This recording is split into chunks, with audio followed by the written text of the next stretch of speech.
Welcome back my YouTube channel NCERT maths सब। आज हम बात करने वाले हैं कार्यपत्रक 65 की, जो कि कक्षा 10वीं के गणित विषय के लिए शिक्षा निदेशालय राष्ट्रीय राजधानी क्षेत्र दिल्ली से 9 दिसंबर 2020 के लिए रिलीज़ किया गया है। आज का हमारा विषय है बहुलक, दैट इज़ मोड। बहुलक क्या होता है? यह प्रेक्षण का अधिकतम बारंबारता वाला मान है। देखिए बहुलक क्या है? वह प्रेक्षण है जो कि सबसे ज़्यादा बार आता है आपके गिवन डाटा के अंदर, गिवन आंकड़ों के अंदर। तो यह प्रेक्षण का अधिकतम बारंबारता वाला मान है। अवर्गीकृत आंकड़ों के लिए बहुलक सबसे अधिक बारंबारता वाला प्रेक्षण है। अवर्गीकृत मीन्स जब भी हमारे पास डाटा क्या सीरीज फॉर्म में दिया गया, डायरेक्टली रफ रॉ डाटा दिया गया है। लाइक हम बात करें 2, 3, 4, 7, 7, 9, 7, 11 एंड 13। तो आप क्या देखते हैं हमारे पास कि 7 देखिए सबसे ज़्यादा बार यहाँ पर रिपीट कर रहा है, अपने आप को 3 बार रिपीट कर लिया इसने। तो ये हमारे पास क्या अवर्गीकृत आंकड़े हैं, और इसमें सबसे ज़्यादा बार रिपीट करने वाला कौन सा, सबसे अधिक बारंबारता किसकी है? 7 की है। तो हमारे पास 7 क्या हो जाएगा? बहुलक हो जाएगा। अवर्गीकृत आंकड़ों के लिए बहुलक क्या है? सबसे अधिक बारंबारता वाला प्रेक्षण है। वर्गीकृत आंकड़ों के लिए हम केवल वह वर्ग याद कर सकते हैं जिसकी बारंबारता सबसे अधिक है। तो हम देख कर नहीं बता सकते कि हमारे पास क्या है, जो बहुलक है वो क्या है। तो हमें सबसे पहले क्या करना है? सबसे अधिक बारंबारता वाला वर्ग देखना है। इस वर्ग को हम बोलेंगे बहुलक वर्ग। इसको हम बोलते हैं मॉडल क्लास या बहुलक वर्ग। यह संभव है कि एक से अधिक मानों की एक ही अधिकतम बारंबारता हो। तो ये देखिए कि यह भी संभव हो सकता है कि जो आपके पास हमने बहुलक वर्ग देखा है, उस बहुलक वर्ग में हमारे पास फ्रीक्वेंसी जो बारंबारता है एक से ज़्यादा आंकड़ों की सेम हो। तो उसको हम बोलते हैं क्या? ऐसी स्थितियों में आंकड़ों को हम बोलते हैं बहुविकल्पीय आंकड़ा, मल्टी मॉडल बोला जाता है। बट बहुविकल्पीय आंकड़ा हमारे पास सिलेबस में हमारे पास नहीं है। यहाँ हम केवल एक ही बहुलक वाली समस्याओं की चर्चा करेंगे। बहुलक, इस बहुलक वर्ग के अंदर कोई मान है जिसे निम्नलिखित सूत्र के द्वारा हम ज्ञात कर सकते हैं। तो देखिए बहुलक क्या है? जो बहुलक वर्ग है उसी के अंदर हमारे पास क्या होगा? कोई मान है। इसके लिए बहुलक ज्ञात करने के लिए हम क्या यूज़ करते हैं? फॉर्मूला यूज़ करते हैं, जैसा कि आप देख सकते हैं। L plus F1 minus F0 upon, देखिए हमारे पास क्या है? 2F1 minus F0 minus F2 into H। तो देखिए हमारे पास ये फॉर्मूला यूज़ करना है, जहाँ L क्या आपकी बहुलक वर्ग की निम्न सीमा है। जो आपकी मॉडल क्लास है उसकी निम्न सीमा क्या होगी? L होगी। L हमारा क्या है? बहुलक वर्ग की निम्न सीमा है। उसके बाद देखते हैं H हमारे पास क्या है? देखिए वर्ग अंतराल का माप है। जो आपके पास वर्ग अंतराल है उसकी ऊंचाई कह दीजिए, वर्ग अंतराल का अंतर कह दीजिए, ऊपरी सीमा और लोअर सीमा का, या वर्ग अंतराल का माप भी हम कह सकते हैं। अब देखिए F1 क्या हमारे पास? बहुलक की बारंबारता है। बहुलक वर्ग की बारंबारता मतलब जो सबसे अधिकतम फ्रीक्वेंसी है, अधिकतम बारंबारता है, वही हमारी क्या होगी? F1 होगी, जो कि बहुलक वर्ग की बारंबारता होगी। उससे पहले क्या होगा? F0, मतलब बहुलक वर्ग से ठीक पहले वर्ग की बारंबारता क्या कहलाएगी? F0 कहलाएगी। और F2 के बहुलक वर्ग के ठीक बाद आने वाले वर्ग की बारंबारता है।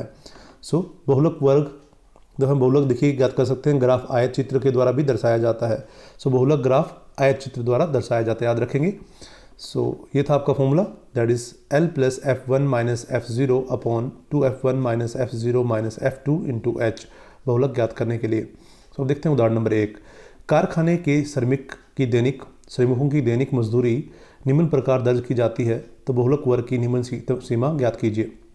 तो देखते हैं कि हमें दैनिक मजदूरी दी गई है जो कि रुपए में है, जो कि हमारा वर्ग अंतराल है।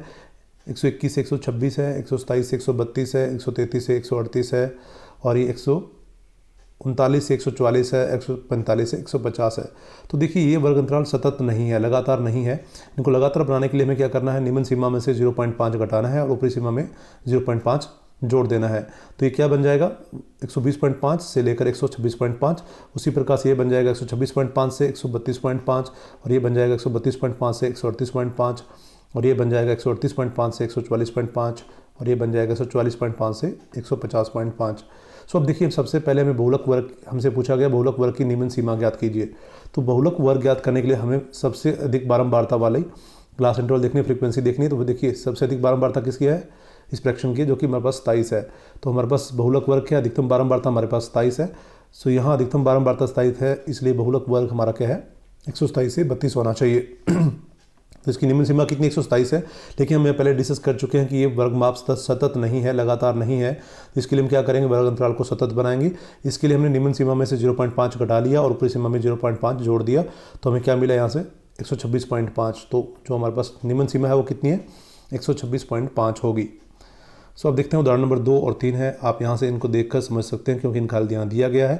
अब हम अभ्यास के लिए दिए गए प्रश्नों का हल करने का प्रयास करते हैं। देखिए पहला प्रश्न हमारे सामने है, फॉर्मूला ही दिया गया है। वर्गीकृत आंकड़ों का बहुलक ज्ञात करने का सूत्र क्या है? तो हमें सूत्र बताना है, जो कि हमने डिस्कस कर लिया है पहले ही। बहुलक क्या होगा हमारा? L जमा में F1 माइनस F0 बटा में क्या होगा? 2F1 minus F0 minus F2 into H। L आपकी क्या थी? बहुलक वर्ग की निम्न सीमा है। ये बहुलक वर्ग की बारंबारता है। ये बहुलक वर्ग से ठीक पहले की जो बारंबारता है, और ये F2 हमारी क्या होगी? बहुलक वर्ग के ठीक बाद वाली बारंबारता होगी। और H हमारा क्या है? जो क्लास साइज है वर्ग का, जो आपकी ऊंचाई है वो आपकी H है। तो देखिए प्रश्न नंबर 2 हमारे सामने है। किसी बारंबारता सारणी का बहुलक आलेख पर डैश द्वारा प्राप्त होता है। तो ये क्या होगा? आयत चित्र के द्वारा हम बहुलक प्राप्त करते हैं, बहुलक आलेख। सो आयत चित्र द्वारा हम बारंबारता सारणी का बहुलक आलेख प्राप्त कर सकते हैं।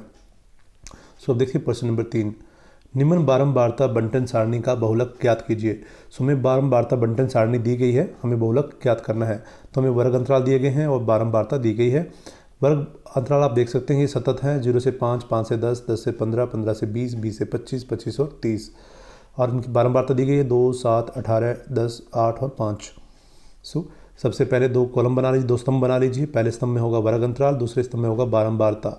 सो देखिए आप देख पा रहे हैं कि हमारे पास जो अधिकतम बारंबारता वो क्या है? 18 है। सो आप देखते हैं कि 18 ही हमारे पास क्या है? बहुलक वर्ग बन जाता है।